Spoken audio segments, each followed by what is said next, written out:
Vice President Jagdeep Dhankar resigned on July 21, 2025, citing medical reasons. His resignation was submitted to President Draupadi Murmu and took immediate effect. As per Article 68(2) of the Constitution, an election to fill the vacancy must be held as soon as possible.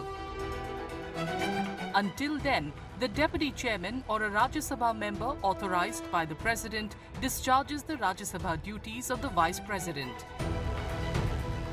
यह भी व्यवस्था है कि अगर किसी परिस्थिति में vice president की या चेयरपर्सन ऑफ द राज्यसभा की पोस्ट खाली होती है तो उस परिस्थिति में जो डेप्यूटी चेयरपर्सन है, डेप्यूटी चेयरपर्सन राज्यसभा के चेयरपर्सन के वर्क को परफॉर्म करते हैं। तो 60 दिन के अंदर जो रूल्स है उसके मुताबिक 60 दिन के अंदर सीक्रेट वोट से दोनों हाउसेस के जो मेंबर ऑफ पार्लियामेंट हैं, तो लोकसभा और राज्यसभा के, वो वोटिंग करते हैं। उसके बाद वाइस प्रेसिडेंट का इलेक्शन होता है। यानी जो एक्टिविटीज हैं या जो कार्य हैं उसके संपादन के लिए डेप्यूटी चेयरपर्सन को अपॉइंट किया जाता है, नामित किया जाता है और 60 दिन के अंदर इलेक्शन करवाना कंपलसरी होता है।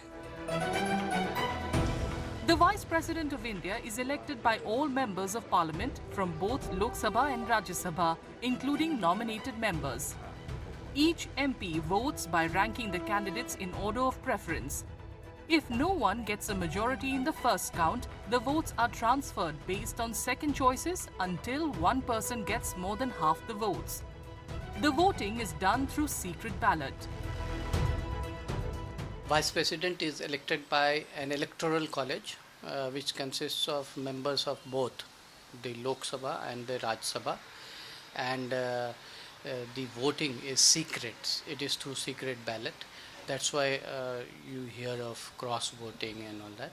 And it is through single transferable vote where people give options 1, 2, 3 according to the number of candidates. And when a person applies, it is through 20 people who back him, and there are 20 seconders. And this is how they apply, and then the voting is done, and the whole process is conducted by the Election Commission of India. To contest, a candidate must be an Indian citizen, at least 35 years old, and eligible to be a Rajya Sabha member. They must not hold any office of profit under the centre, a state government, or any local authority.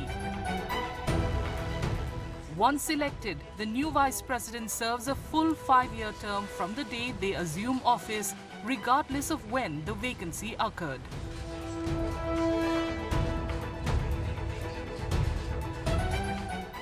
If you like this video, then like, share and subscribe to Mirror Now.